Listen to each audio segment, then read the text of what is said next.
Oke, selamat sore teman-teman semua. Ibu Ratih Gorowilis. Sebelumnya perkenalkan, saya Ilham Anggit Sawakit, NIM 2302010200006. Di sini saya akan menjabarkan atau menjelaskan tentang 10 type of innovation. Hal ini adalah untuk menjawab soal UTS digital inovatif dan entrepreneurship. Baik, langsung saja untuk menyingkat waktu. Sebelum kita masuk ke 10 type of innovation, inovasi ini dari beberapa ahli menyebarkan menurut Luke, inovasi itu merupakan suatu proses untuk mewujudkan, mengkombinasikan atau mematangkan suatu pengetahuan, gagasan, ide yang kemudian disesuaikan guna mendapat nilai baru suatu produk, proses, atau jasa. Sedangkan menurut Everett M. Rogers, inovasi ialah pengembangan ide, gagasan, objek, dan praktek yang dilandasi diterima sebagai suatu hal yang baru oleh seseorang ataupun kelompok tertentu untuk diaplikasikan ataupun diadopsi. Oleh karena itu, kita dapat menarik kesimpulan bahwa inovasi itu adalah pemasukan atau pengenalan hal-hal baru, pembaruan, penemuan baru yang berbeda dari yang sudah ada atau yang sudah dikenal sebelumnya yang mengalami pembaruan. Sebagai contoh yaitu adalah mobil bensin ganti menjadi mobil listrik, handphone touchpad ganti mengganti handphone yang touchscreen, layarnya bisa disentuh dan sebagainya. Nah, ini tujuan inovasi, yaitu adalah meningkatkan kualitas. Jadi kualitas dari produk yang sebelumnya dirasa masih perlu dikembangkan menjadi lebih baik lagi. Itu melebarkan jaringan, ya. Jadi jaringannya di produk itu tidak hanya tertentu itu aja, jadi bisa jadi lebih luas. Terus mendapatkan menciptakan pasar baru, ya. Di pasar untuk era mobil bensin, sekarang ada pasar yaitu mobil listrik, segmen mobil listrik. Terus menjadi pengganti produk sebelumnya. Jadi misalnya produknya yang lama itu sudah dipakai, sekarang sudah semua HP contohnya, sekarang HP sudah layar sentuh, tidak ada HP yang menggunakan touchpad lagi. Baik, nah kita masuk sekarang ke 10 type of innovation. 10 type innovation itu apa sih? Yaitu adalah kerangka kerja yang membagi inovasi menjadi 10 tipe. Jadi awalnya ini adalah suatu kerangka, ya. Jadi inovasi itu terbagi menjadi kerangka-kerangka. Kalau kita menghasilkan inovasi, kita harus mempunyai kerangka ini. Jadi dari kerangka 10 itu dibagi menjadi beberapa kategori utama, yaitu pertama adalah configuration, offering, dan experience. Nah, dari masing-masing ini memiliki fokus sendiri. Yang pertama adalah configuration. Configuration ini adalah fokus inovasi pada cara kerja dan sistem bisnisnya, yang terdiri dari profit model, network, structure, and process. Terus yang selanjutnya offering. Nah, offering ini fokus inovasinya berkembang untuk pengembangan produknya yang ada di sistem produk itu. Nah, makanya diantaranya itu adalah produk performance dan produk sistem. Sedangkan yang kategori terakhir adalah experience. Experience itu adalah fokus inovasinya adalah terkait dengan pengalaman pengguna, pelanggan. Di antaranya yaitu adalah service, channel, brand and message, and customer engagement. Baik, kita di sini saya sendiri ini akan menjawab dari soal UTS, yaitu adalah analisis studi kasus berdasarkan 10 type of innovation. Saya sendiri mendapatkan satu kasus yaitu di bidang fashion. Jadi saya akan mengambil satu fashion lokal di Indonesia yang bernama Donable Project. Kita masuk aja, sekalian kita bahas 10 type of innovation-nya. Baik, secara singkatnya dulu. Secara singkatnya itu Adorable ini adalah suatu produk yang dibentuk di Cimahi Utara, di Ciantung pada tahun 2008. yang menciptakan atau yang mencetuskan yaitu adalah seorang mahasiswi DKV ITENAS yang merupakan salah satu perguruan tinggi swasta di Kota Bogor. Dia awalnya hanya iseng-iseng aja. Awalnya dia hanya sebagai penjual aksesoris pernak-pernik untuk wanita seperti gelang, terus manik-manik dan sebagainya. Terus akhirnya dia memikirkan dengan suaminya, yaitu Fajar Nugroha dan Ira Hanira, itu memikirkan bagaimana sih kita akan membuat atau sebuah project fashion yang memiliki affordable price, yaitu adalah yang memiliki harga yang dapat terjangkau dengan kualitas bagus di Indonesia. Yang jelas adalah buatan tangan sendiri. Baik, inovasinya apa sih? Nah, tadi sudah disinggung ya.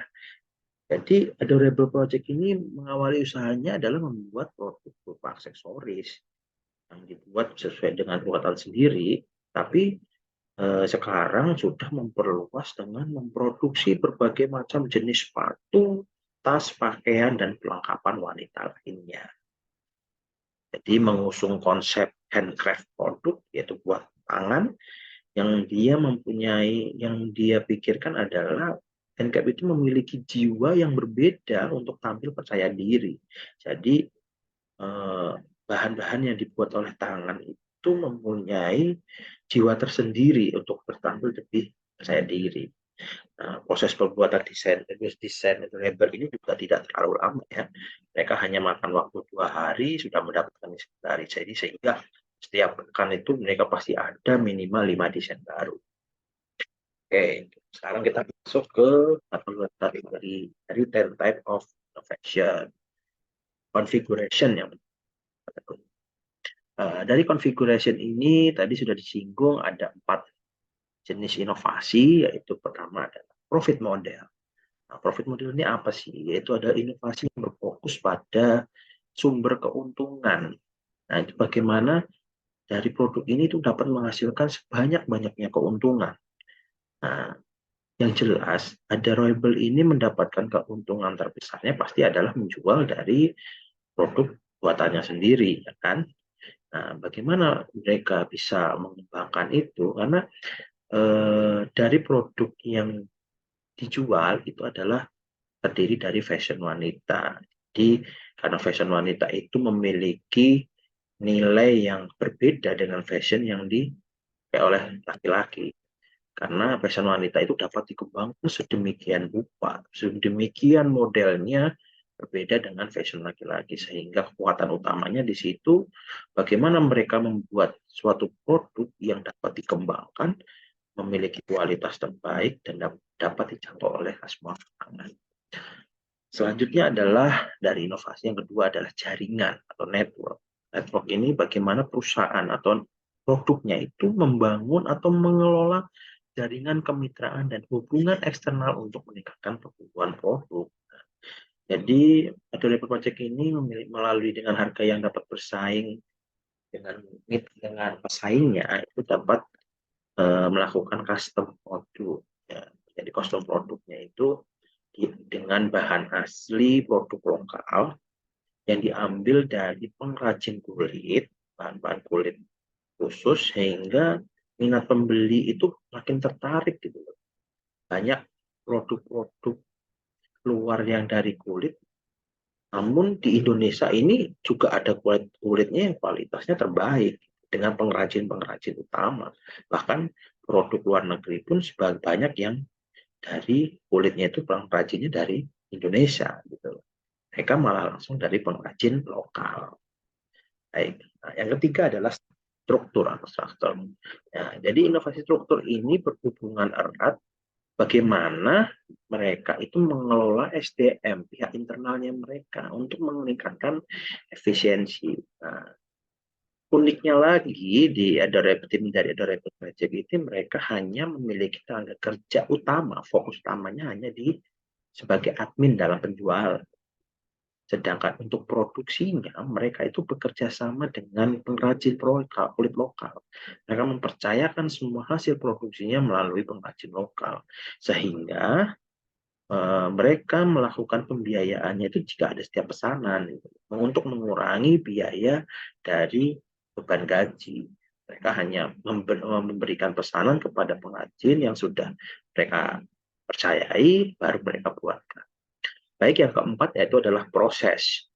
Proses di sini adalah ketika proses yang ditingkatkan untuk efisiensi, untuk mengurangi waktu produksi atau mengurangi biaya tertentu. Jadi dalam tahap proses pembuatan itu bagaimana sih caranya mengurangi atau biaya-biaya yang untuk dihasilkan. Jadi untuk pembuatan sepatu, pastikan biayanya juga tidak mengikuti dari biaya bahan dan biaya tenaga kerja dari pengrajin.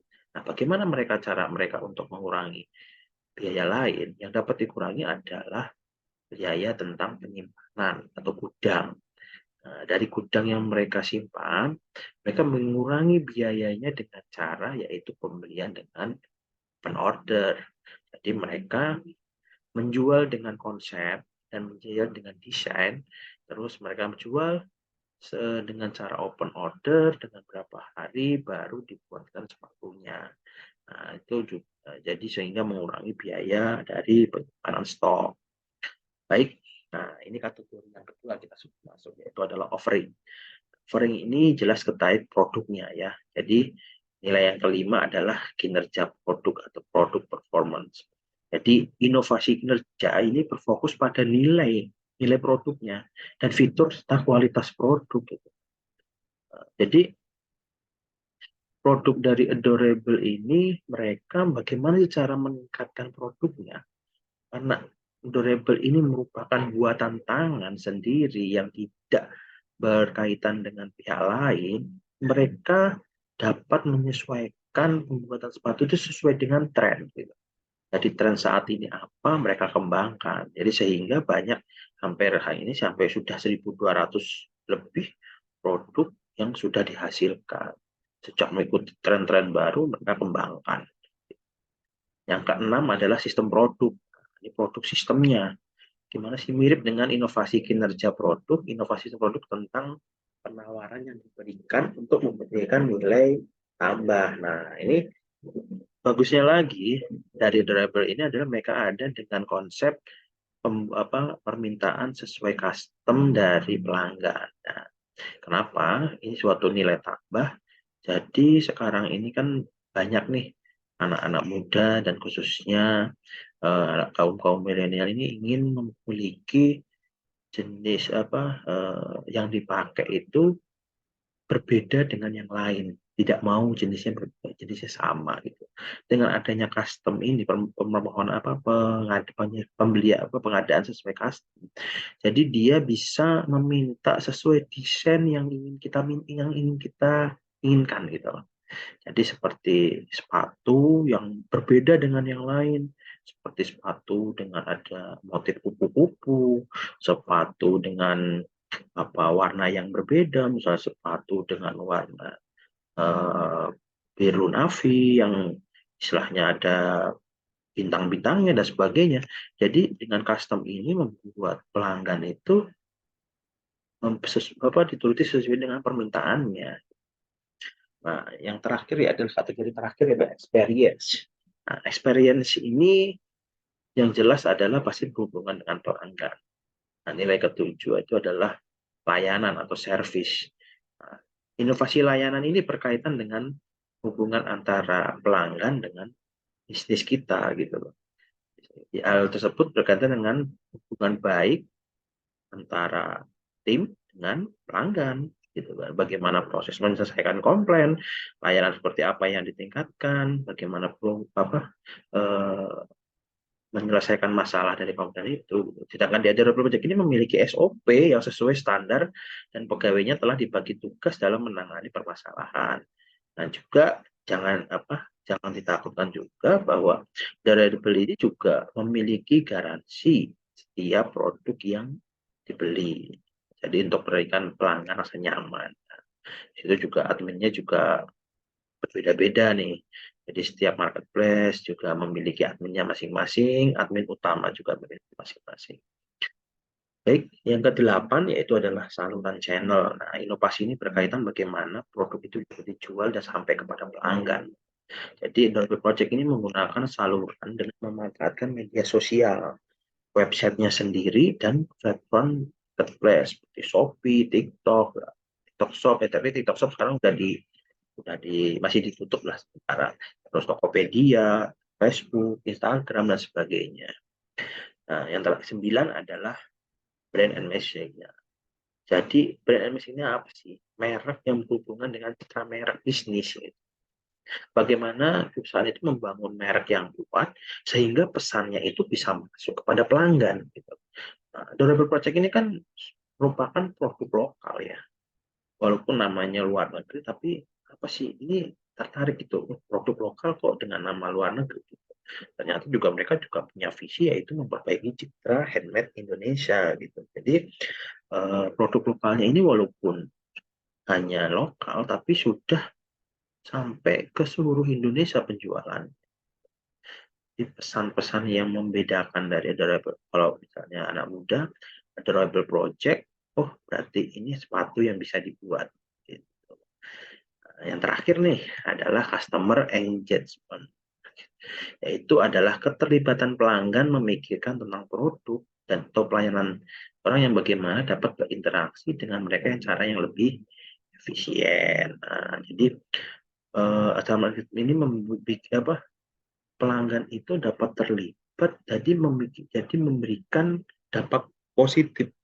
Apa sih? Contohnya adalah itu pemberian giveaway, terus games kecil yang hadiahnya itu ya produk dari Durable gitu. Jadi banyak nih pelanggan jadi banyak yang mengikuti gitu dari hasil hadiah-hadiah itu sehingga wah Durable ini produk lokal tapi memberikan banyak sekali promo.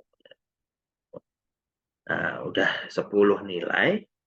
Mungkin nanti kalau ada penjelasan-penjelasan itu yang lebihnya eh, tidak apa namanya bisa dilengkapi kembali. Nah, yang terakhir ini adalah satu motivasi bagi saya juga, yaitu jangan takut dengan perubahan. Ambil peluang untuk inovasi, karena itu adalah jalan menuju kesuksesan. Dari Canon Woodward, terakhir dari saya, semoga ini dapat menjawab jawaban dari UTS semester ganjil ini sehingga dapat menyelesaikan hasil dari jawaban tersebut.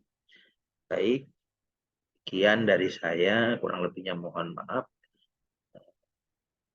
Saya akhiri. Assalamualaikum warahmatullahi wabarakatuh.